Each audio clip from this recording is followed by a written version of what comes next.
سيدنا وشفيعنا وحبيبنا ومولانا محمد الذي أرسل رحمة للعالمين وعلى آله وأصحابه ومن تبعهم بإحسان إلى يوم الدين. أما بعد فأعوذ بالله من الشيطان الرجيم. بسم الله الرحمن الرحيم. الذين يظنون أنهم ملاقو ربهم وأنهم إليه راجعون. صدق الله مولانا العظيم.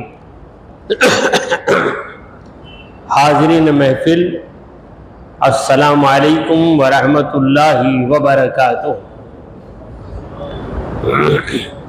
اللہ رب العزت جل مجدہ کا ہم پر بے پناہ کرم ہے کہ اس نے ہمیں آقائے نامدار احمد مختار مدنی تاجدار دونوں جہاں کے سردار حضرت محمد مصطفیٰ رسول خدا صلی اللہ تعالی علیہ وآلہ وسلم کی بابرکت امت میں پیدا فرمایا. سامعین کرام، جس آیت مبارکہ کی میں نے تلاوت کی ہے وہ سورہ بقرہ کی 46ویں آیت ہے، آیت نمبر 46.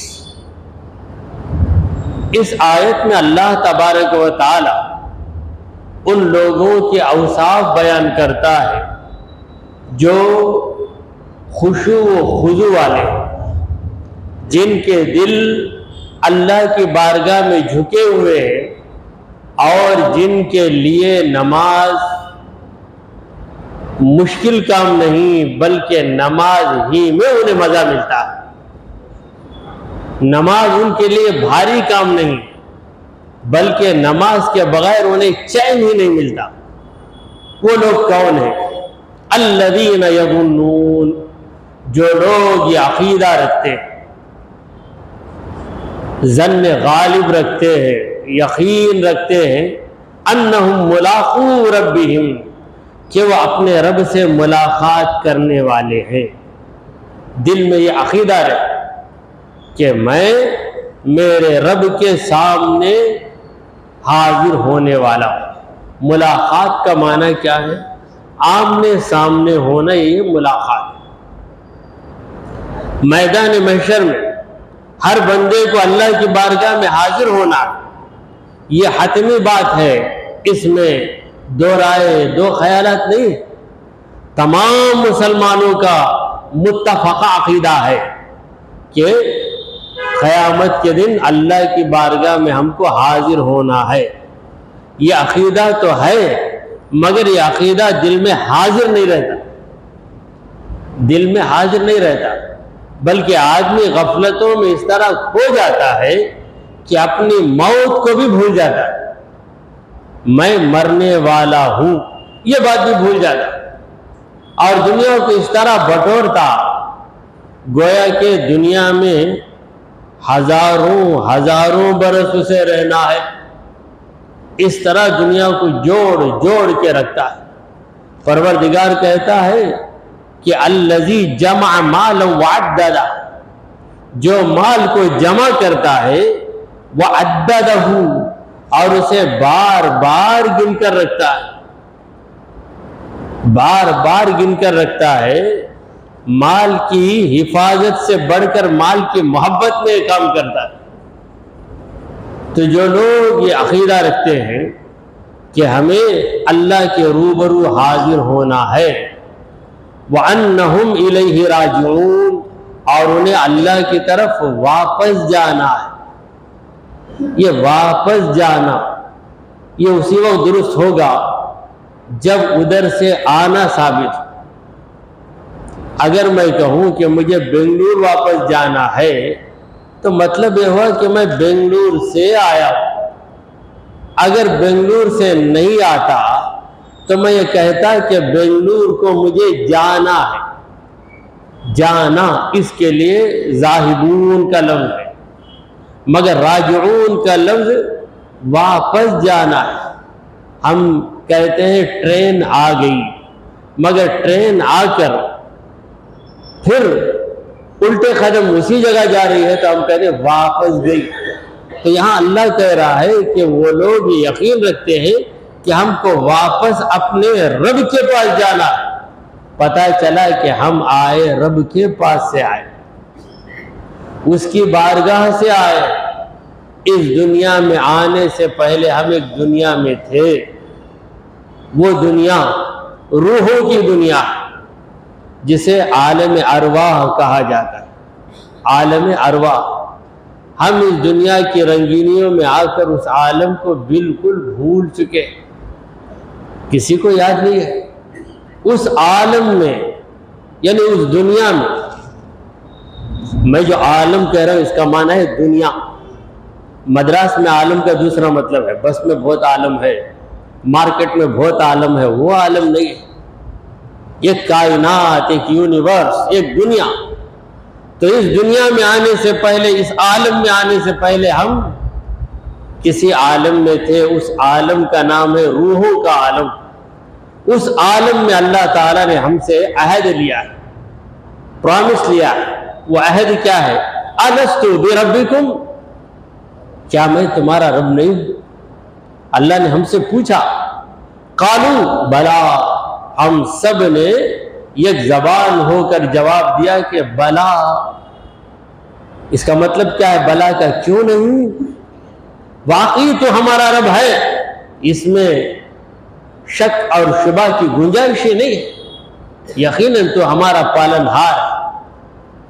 وہاں پر ہم نے کہا اور اس عہد پر اس دنیا میں قائم رہنا ہے، پھر پلٹ کر اسی عالم میں جائیں گے ہم تو وہاں یہی سوال ہوگا ما ربک، تیرا رب کون ہے؟ وہاں تو عہد کیا تھا اللہ ہمارا رب ہے۔ اب خبر کی منزل میں گیا، دنیا کی منزل سے نکل کر آدمی جس منزل میں جاتا ہے وہ خبر کی منزل ہے۔ وہاں پہلا سوال کیا ہوگا؟ محشر کے دن سوالات ہوں گے، مگر خبر ہی سے سوالوں کا سلسلہ شروع ہو جاتا ہے۔ تو پہلا سوال کیا؟ من ربک، تیرا رب کون؟ جواب کیا ہے؟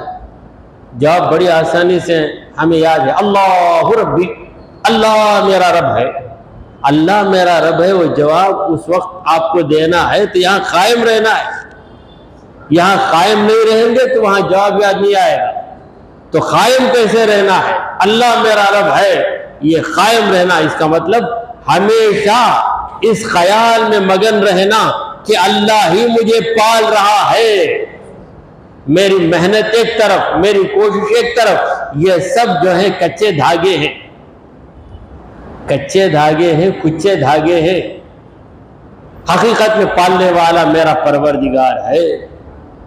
اس عقیدے پر مضبوطی کے ساتھ قائم رہنا ہے۔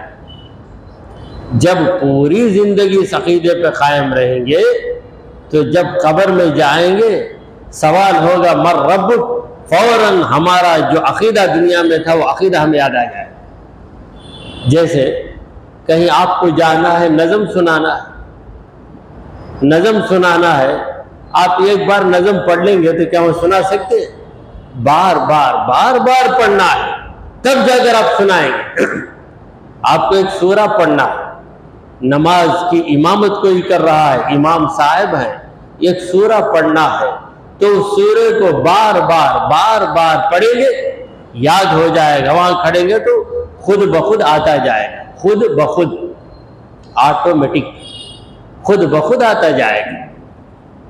تو پروردگار عالم نے ان لوگوں کی صفت بتائی ہے جو لوگ نمازوں میں مزہ حاصل کرتے ہیں، نماز میں کھڑے ہیں، سوچ رہے ہیں کہ گویا یہ میری زندگی کی آخری نماز ہے۔ سرکار دو عالم صلی اللہ علیہ وسلم نے فرمایا صلی صلاۃ مودع، الوداع کہنے والی کی نماز پڑھ۔ الوداع کون کہتا ہے؟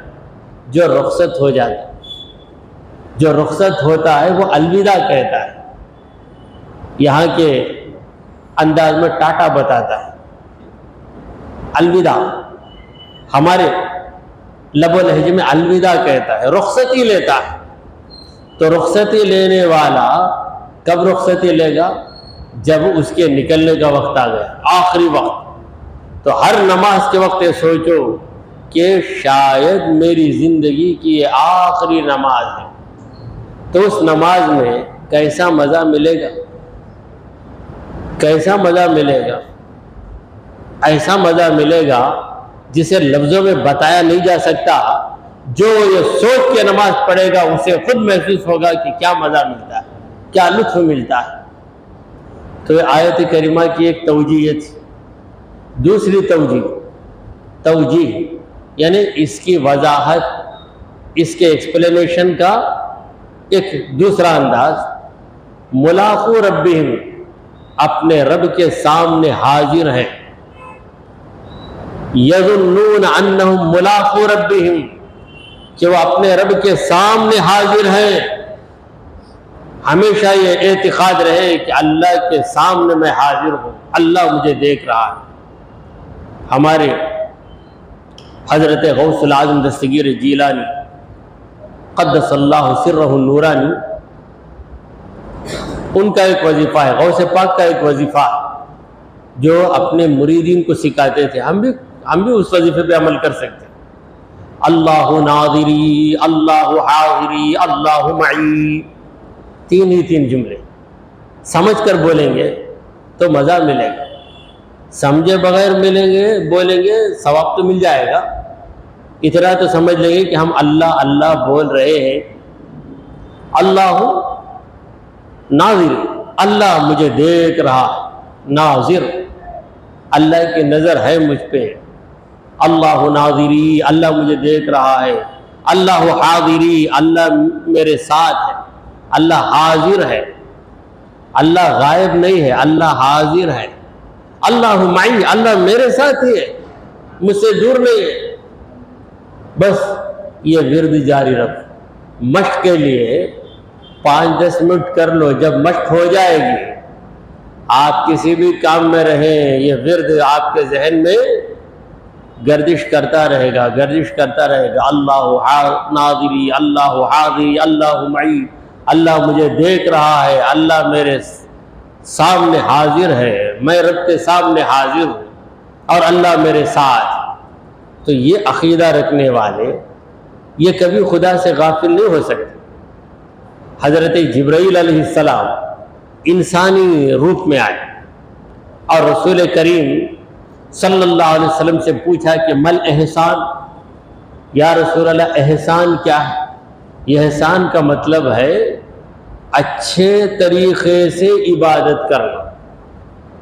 یہ ایک معنی ہے احسان کا، کسی کے ساتھ بھلائی کرنا، کسی کی آپ مدد کر دیتے ہیں تو وہ بھی احسان ہے، اور ہر کام میں احسان ہے۔ احسان کا معنی کسی کام کو بہتر انداز میں انجام دینا، کسی کام کو پرفیکٹ طور پر انجام دینا، یہ ہے احسان۔ سرکار دو عالم صلی اللہ علیہ وسلم نے فرمایا کہ کتب اللہ الاحسان علی کل شیء، ہر چیز پر اللہ تعالیٰ نے احسان کو لازمی کر دیا، یعنی ہر کام اچھے طریقے سے انجام دو۔ یہاں تک کہ تم جب جانور کو ذبح کرو تو اچھے طریقے سے ذبح کرو۔ اچھے طریقے سے جانور کو ذبح کرنے کا طریقہ یہ ہے کہ جس چھری سے تم ذبح کر رہے ہو اس چھری کو کن نہ رکھو بلکہ اسے تیز بنا لو، تاکہ تیز چھری جانور کے حلق پہ چلے اور جانور کا ذبح آسانی سے ہو جائے اور جانور کو ذبح کی لذت مل جائے۔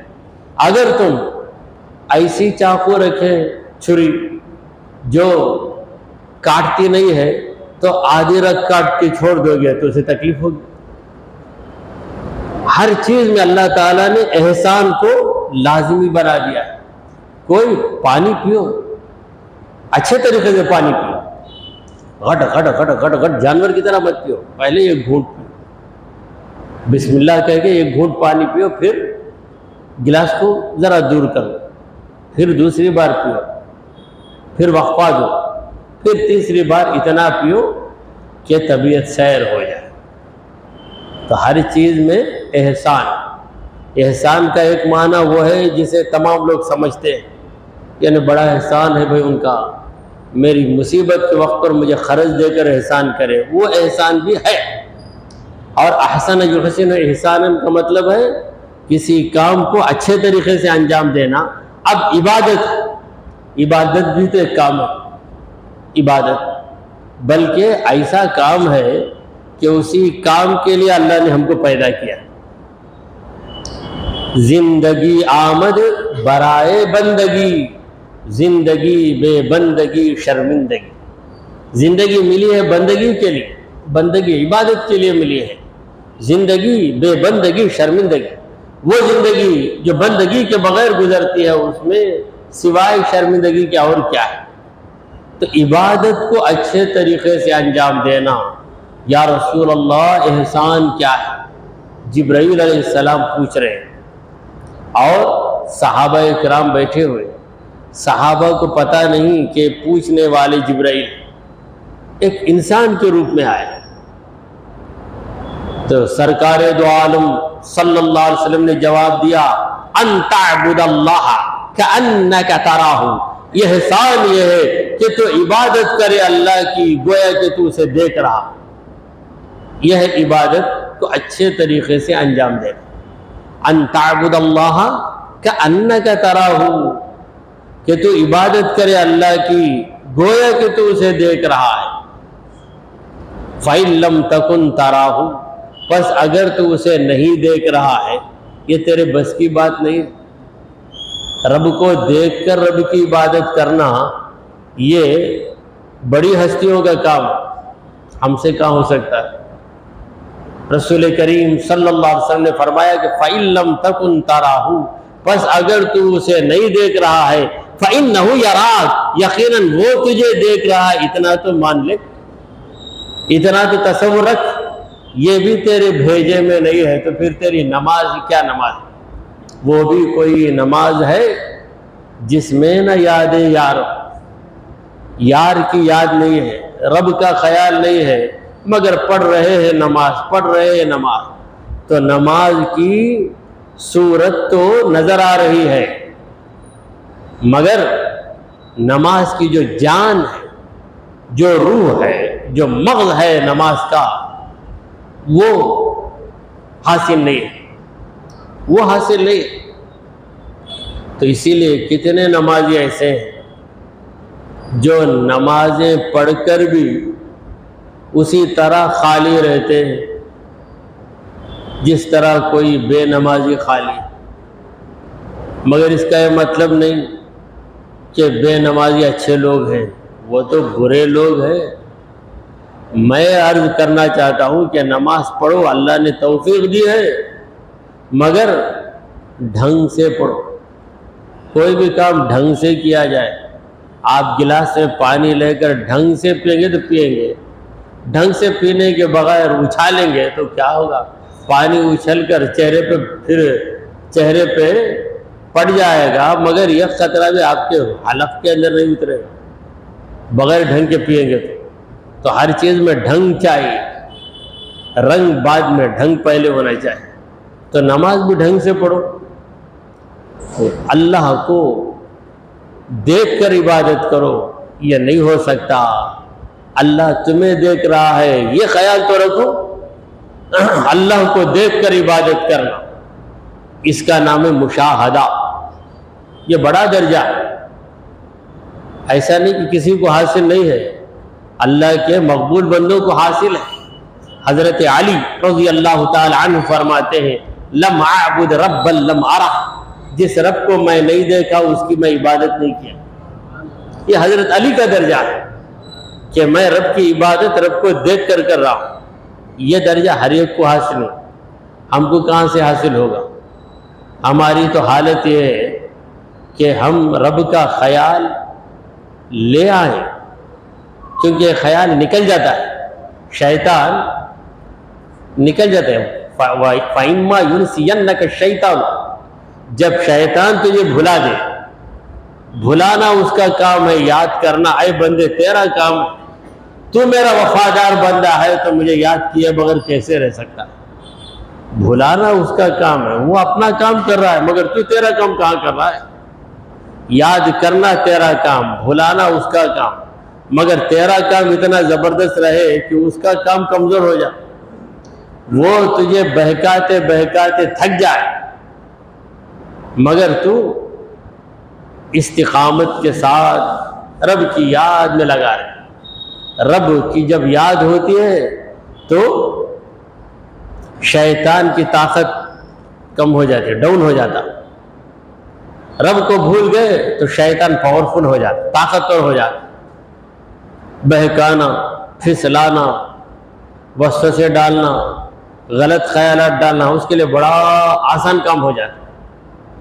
تو رب کی یاد میں مگن رہو، بلکہ تمہاری یہ کیفیت ہو جائے، تمہاری یاد ہے تم ہو، تمہارے ماں سوا کیا ہے، تمہاری یاد ہے تم ہو، تمہارے ماں سوا کیا ہے، یہاں کیا ہے، وہاں کیا ہے، زمیں کیا ہے، سما کیا ہے، بنا بے خبر ساری خبروں سے مجھ کو، اے پروردگار بنا بے خبر ساری خبروں سے مجھ کو، الہی رہوں ایک خبردار تیرا، تیری خبر رہے، تیری یاد رہے، تیرا تذکرہ رہے، تیرا خیال رہے، ایسی میری کیفیت ہو جائے۔ تو رب کے سامنے حاضر، تو پہلا درجہ مشاہدہ، ان لفظوں کو یاد رکھیے، مشاہدہ، رب کو دیکھ کر رب کی عبادت کرنا۔ اور دوسرا درجہ ہے مراقبہ، مراقبہ، رب مجھے دیکھ رہا، اس تصور میں آپ رہے، تو آپ کی کیفیت کا نام کیا ہے؟ مراقبے کی کیفیت۔ تو حدیث میں دونوں درجے بتائے گئے، پہلے بڑا درجہ بتایا گیا، اگر تم وہ نہیں کر سکتے تو دوسرا درجہ تو ہر مسلمان کر سکتا ہے۔ اللہ مجھے دیکھ رہا ہے، اتنا خیال کرنا کون سی بھاری بات ہے؟ کام بہت آسان ہے، کام بہت آسان ہے، مگر آسان کام ہم نہیں کرتے۔ بہت سے دنیا کے کام بھی ایسے ہیں جو آسانی سے ہو جاتے، مگر ہم آسانی سے ان کاموں کو ہونے نہیں دیتے، ہم تکلیفیں اٹھا لیتے۔ سارے معاملات کے اندر شادی کرنا بہت آسان کام، ایجاب و قبول، بس 2 گواہ حاضر رہے یا چند لوگ بھی حاضر رہے، مگر آج اسے ہم نے اتنا بھاری بنا لیا کہ شادی اب نہیں رکھ سکتے، 2 سال کے بعد یہ رکھنا، کیوں؟ اس کی بہن لندن سے آنا ہے، اسے وہاں ٹکٹ نہیں مل رہا ہے، اسے چھٹی نہیں مل رہی ہے، تو 2 سال کے بعد بہن بھائی آئیں گے، اس لیے ان کا نکاح روک دیا گیا۔ کیا اتنا ضروری کیا؟ بہن نہیں ہے تو نکاح نہیں ہوتا کیا؟ یہ قانون کس نے بنایا؟ رب نے نہیں بنایا، ہم لوگوں نے بنا لیا ہماری مرضی سے۔ جیسے ایک شخص نے کہا کہ میں آسانیوں سے بہت گھبرا گیا، آسانیوں سے بہت گھبرا گیا ہوں، اس لیے مصیبت کی تلاش کر رہا ہوں۔ مصیبت کی تلاش میں جاتا ہے، آسانی سے بہت گھبرا گیا، خالی آسانی ہے، کچھ تو تکلیف ہونا نا۔ تو یہ حال ہے ہمارا، اسلام ہمیں آسانیاں بتا رہا ہے، اور ہم اپنی مرضی سے تکلیفوں کو جنم دیتے ہیں۔ تو اللہ تبارک و تعالیٰ کی عبادت جو اس خیال میں کر رہے ہیں کہ وہ اللہ کے سامنے حاضر، اور اللہ تعالیٰ انہیں دیکھ رہا ہے، یہ لوگ ہی ایسے ہیں جن کے دلوں میں خشوع ہوتا ہے۔ خشوع کا معنی کیا ہے؟ جھک جانا، پست ہو جانا، دلوں کا جھک جانا، یہ ہے خشوع و خضوع۔ پھر اس کے بعد دوسرا رکوع شروع ہو رہا ہے، اللہ تعالیٰ کا خطاب بنی اسرائیل سے ہے، یا بنی اسرائیل، اے اسرائیل کے بچوں۔ اسرائیل یعقوب علیہ السلام، یعقوب علیہ السلام ہی کا دوسرا نام ہے اسرائیل، اے اولاد یعقوب۔ یہ کون ہے؟ یہود و نصارہ، جن کو اللہ نے توریت بھی دی، انجیل بھی دی، یہود اور نصارہ۔ اذکروا نعمتی، میری نعمت کو یاد کرو، اے بنی اسرائیل میری نعمت کو یاد کرو. بنی اسرائیل سے کہا میری نعمت کو یاد کرو. اور ہم بنی اسرائیل نہیں ہیں ہم بنی اسرائیل نہیں ہیں مگر جو حکم بنی اسرائیل کو دیا گیا ہے اس حکم سے عبرت حاصل کرنا ہماری ذمہ داری. جیسے کلاس روم میں استاد نے 3 بچوں سے کہا کہ دیکھو مٹھائی نہیں کھانا. چوتھا بچہ مٹھائی کھا رہا ہے. مجھے تو بولے نہ ان کو اتنا بولے. ارے 2 کو بولوں گا تو سب سن لینا. تو بنی اسرائیل کو اللہ نے کہا تو ہم سب کو سن کر اس پر عمل کرنا چاہیے. تو بنی اسرائیل سے خصوصی خطاب اس لیے ہوا کہ بنی اسرائیل کو اللہ نے ایک ذمہ داری دی تھی. وہ ذمہ داری کیا تھی؟ وہ ذمہ داری یہ تھی کہ جب محمد مصطفیٰ صلی اللہ علیہ وسلم اس دنیا میں ظاہر ہو تو تم ان کی سچائی کی گواہی دو. اس لیے کہ محمد رسول اللہ صلی اللہ علیہ وسلم کی ساری علامتیں تمہاری کتابوں میں بیان کی گئی. توریت حضور سے پہلے نازل کی, انجیل حضور سے پہلے نازل کی, اور ہمارے حضور اکرم صلی اللہ علیہ وسلم کی پیدائش توریت و انجیل کے بعد ہوئی. پیدائش سے پہلے ہی اللہ نے نبی کریم صلی اللہ علیہ وسلم کا ذکر خیر توریت میں بھی کیا ہے, انجیل میں بھی کیا ہے. توریت پڑھنے والے یہودی یہ حضور کے بارے میں جانتے ہیں, انجیل پڑھنے والے نصارہ عیسائی لوگ یہ حضور کے بارے میں جانتے ہیں. تم دونوں جان رہے ہو میرے نبی کو, مگر جب نبی ظاہر ہوئے تو تم نے سچائی پہ پردہ ڈال دیا اور ایسی ایکٹنگ تم کر رہے ہو, ایسی اداکاری کر رہے ہو گویا کہ تم کچھ نہیں جانتے.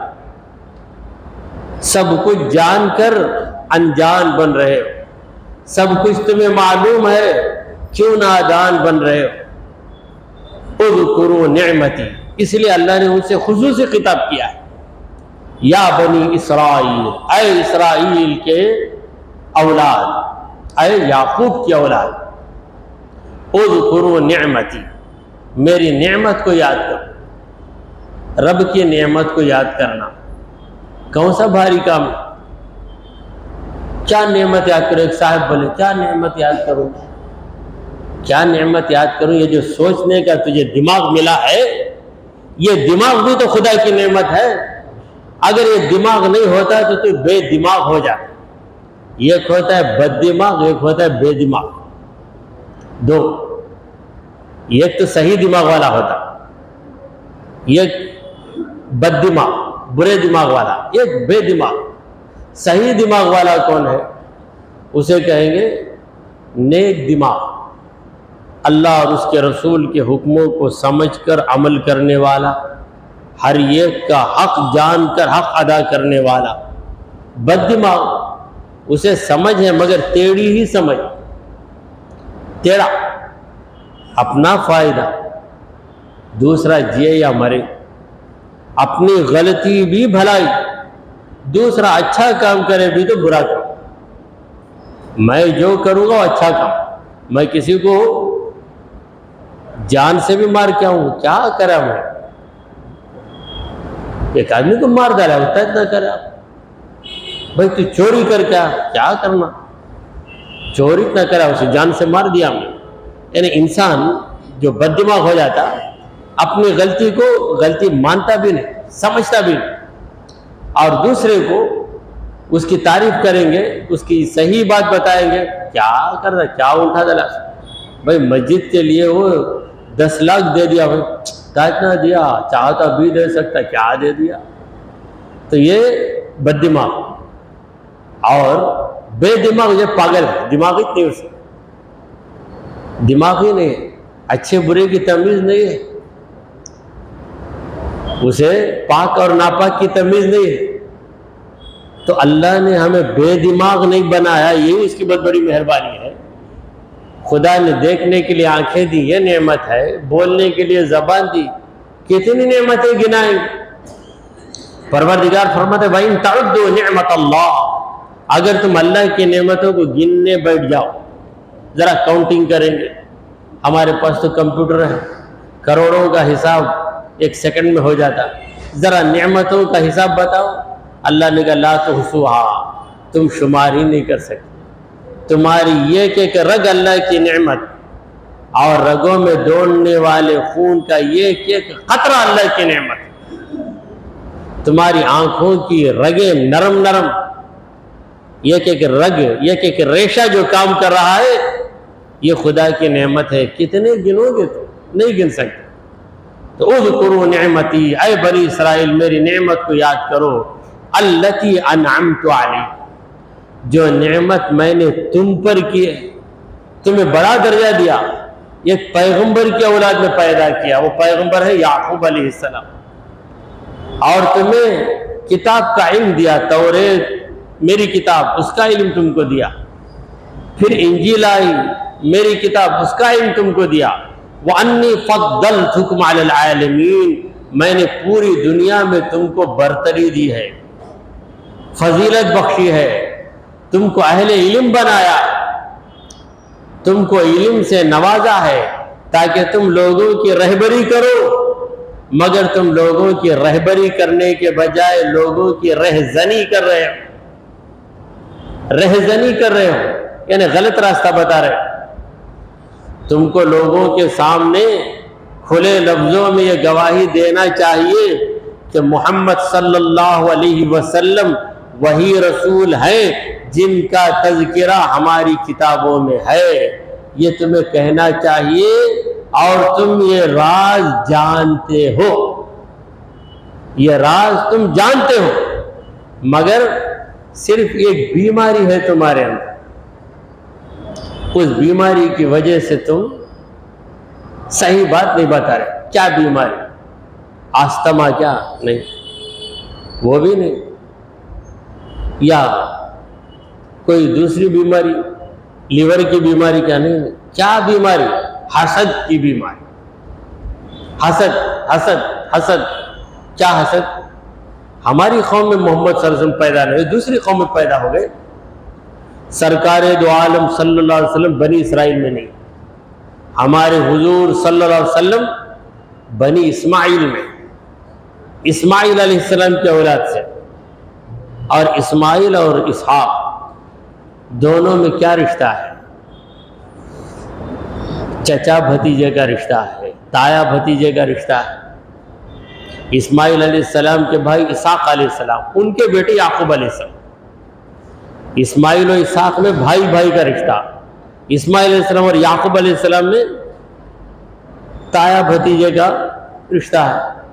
ان کی اولاد ہو یا ان کی اولاد ہو کہ آخر سب ابراہیم علیہ السلام کی اولاد ہیں۔ دیکھیں جب حسد ہو جاتا ہے تو چچا بھی بھتیجے کی ترقی کو ہضم نہیں کرتا۔ بھائی کا بیٹا ترقی کیا، میرا بیٹا نہیں کرا نا، کیا کر لیا انہیں، بہت اڑتا ہے۔ گالیوں کا جتنا علم ہے، جتنی گالیاں معلوم ہے، ساری گالیاں اپنے بھتیجے پہ خرچ کر دیتے۔ کیا جرم ہے تیرے بھتیجے کا؟ میرے بیٹے سے آگے بڑھ گیا ہوں، میرا بیٹا آگے رہا، بھائی کا بیٹا آگے بڑھا بھی تو برداشت نہیں کرتا۔ یہ بے قراری کیوں آتی؟ یہ بیماری کی وجہ سے۔ کیا بیماری؟ حسد کی بیماری۔ اب وہ بیماری کو کس طرح دور کرنا؟ یہ بیماری ایسا آتی پتہ ہی نہیں چلتا۔ چند دن پہلے کرونا کی بیماری تھی، کیسے آ جاتی پتہ ہی نہیں چلتا، اچانک آ جاتی۔ تو یہ بیماری آ جاتی، یہ بیماری کو گھسانے والا کون ہے؟ شیطان۔ تو کیسے دور کرنا اس بیماری کو؟ اللہ کے فیصلے سے راضی ہو جانا۔ جملے پہ غور کیجیے، اللہ کے فیصلے سے راضی ہو جانا، اللہ کے فیصلے پہ خاموش ہو جانا یہ الگ بات ہے۔ خاموش ہوں کیا کرنا؟ دل مانتا نہیں، خاموش ہوں نہیں، دل بھی مان لینا، دل بھی مان لینا، راضی، دل خوش ہو جانا۔ کسی کا بیٹا ترقی کرے، ہمارا بیٹا ترقی نہ کرے، ارے یہ میرے رب کا فیصلہ ہے، تیرا فیصلہ بہترین فیصلہ ہے۔ تیرے فیصلے پہ میں راضی ہوں. ہاں اتنا عرض کروں گا کہ میرے مولا اس بچے کو تو نے نیک بنایا تیرے کرم سے، اس کے صدقے میں میرے بچے کو بھی نیک بنا دے. میں یہ نہیں چاہتا کہ میرا بیٹا ہی اعلیٰ رہے، افضل رہے، میں ہی اعلیٰ اور افضل رہوں. یہ دوسری بیماری حسد کی وجہ سے اور ایک بیماری پیدا ہوتی ہے. وہ بیماری کیا ہے؟ تکبر کی بیماری. یہ بیماریاں ایک دوسرے سے ملے ہوئے، جیسے جسمانی بیماریاں ہیں. دیکھو بھائی، کڈنی پر اٹیک کرتے ہی لیور کو اٹیک کرتا بھائی. یہ بیماری آتی وہ بیماری آئے. اسی طرح حسد آ گیا تو پھر آدمی کے اندر تکبر بھی آ جاتا، پھر غلط حرکتیں کرنے لگتا. علم ایک طرف، مگر علم ہونے کے باوجود غلط راستے پہ چلتا ہے. تو اللہ تبارک و تعالی سے دعا ہے کہ پروردگارا ہم نے جو کچھ کہا اور سنا اسے قبول فرما لے. اے رب کریم ہمارے گناہوں کو معاف فرما، ہماری خطاؤں کو درگزر کر دے. اے رب ذوالجلال ہمیں سیدھی راہ چلا، تیرے انبیاء تیرے اولیاء کی راہ چلا. اے رب ذوالجلال ہم سے تمام آفتوں، بلاؤں، مصیبتوں اور پریشانیوں کو دور فرما. ہمارے دلوں سے حسد کو بھی نکال دے، تکبر کو بھی نکال دے، ریاکاری کو بھی نکال دے. ہمارا خاتمہ ایمان کی حالت میں فرما. وصلی اللہ تعالی علی خیر خلقہ سیدنا وحبیبنا ومولانا محمد وعلی آلہ واصحابہ اجمعین.